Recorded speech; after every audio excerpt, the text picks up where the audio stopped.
welcome. Our thought for the week is love is not jealous. Let me ask you this.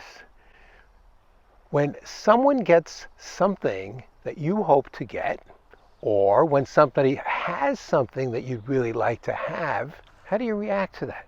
I mean, for instance, somebody gets a bonus and you don't. Somebody's got pretty good health and you don't have good health. How about friends? Maybe somebody makes friends really easy and you don't make friends as well as that person. You'd really like to be able to make friends. How do you react? I think that there's three different ways people can react in these kind of situations. Way number one, which is what I think God wants you to do, is you can be happy and you can rejoice over the good fortunes of that other person. And the second way you can react, you can say, I'm happy for that person, but I'd really like to have something like that. So I'm going to set a plan to figure out a way that I can lose the weight, or that I go get an MBA so I can make a little bit more money, or figure out a way to get that desirable quality that you see in somebody else. However, there's a third thing that maybe is not so good, because sometimes when other people have fortune, we get sour grapes. The truth is, jealousy, sour grapes, is a powerful emotion.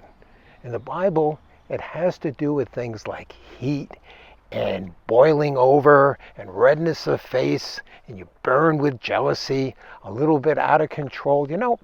It is a little bit like anger, and sometimes jealousy can drive you to do things you're really embarrassed that you did.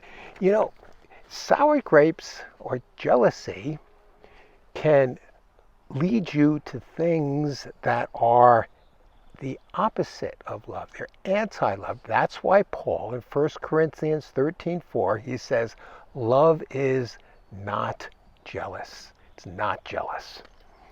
For instance, we get jealous and what do? We criticize or might make fun of that person. We gossip about that person. We have a disdain for somebody in authority. Oh, my boss is so stupid. Maybe you get a little bit of an attitude, You say, if I can't have it, nobody should have it. That's a big problem in our society right now.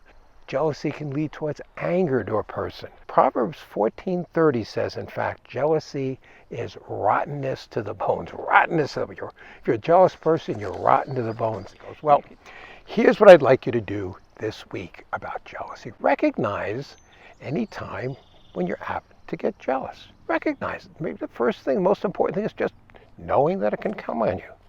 Second thing I want you to do is work hard for being happy for that person who has something that that you find good. And if it's something that you can do something, you can't do something about it all, but if it's something you can do something about, figure out what you can do about it.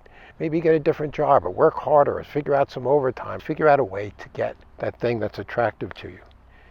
The other thing you should do is pray about jealousy. If you're jealous, confess it to God, because that's a sin.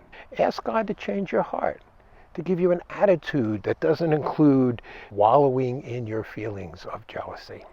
And then the last thing I want you to do is to be grateful.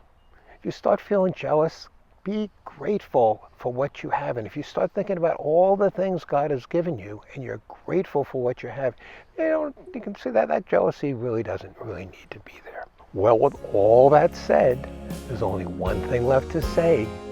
Say it with me. Aloha. See you there. God bless you all. And remember that instead of jealousy, God wants us to show love to everybody.